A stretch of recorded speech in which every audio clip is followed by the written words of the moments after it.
is it? Cora Chase, the Cora girl Chase. from the Highlands who landed up at the Metropolitan Opera. Sure, we can move over a little bit. Here's a portrait of Cora taken right after her debut. She's probably about 25 or so. She was always very vague about her age. Her impresario told her never to tell a reporter the same age. It will keep them guessing.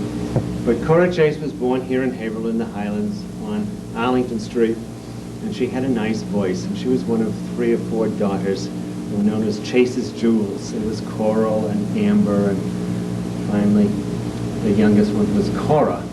And she had such an interesting voice that her singing teacher told her parents, you know, if you wanted to have Cora's voice trained, she could do serious singing. Mm-hmm. Well, in 1900 or 1905, that was not a career that you really wanted your daughter to pursue.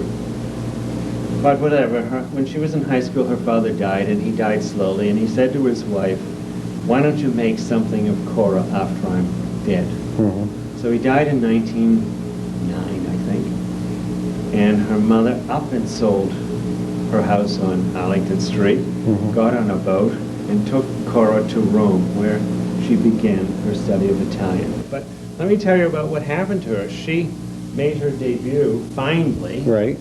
at Busseto, which is the birthplace of Verdi.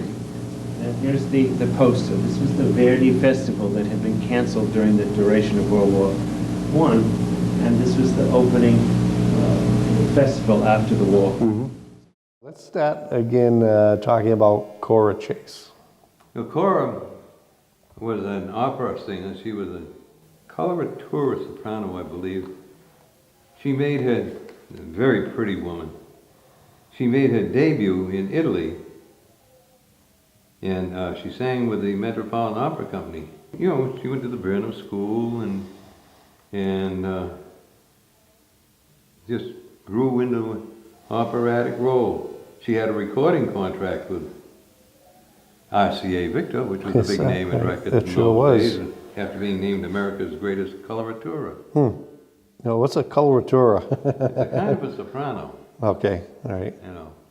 What That's happened to much her? as I know about it. Did she She stay in New she York? married a man she had met as a childhood sweetheart at the Bartlett School, the Burnham School, the New York Times writer. A And New they- York Times yeah, writer. And she spent her last years down on Cape Ann, I believe, around Gloucester, Rockport, and that area. Very nice home. After he was a Haverhill guy too.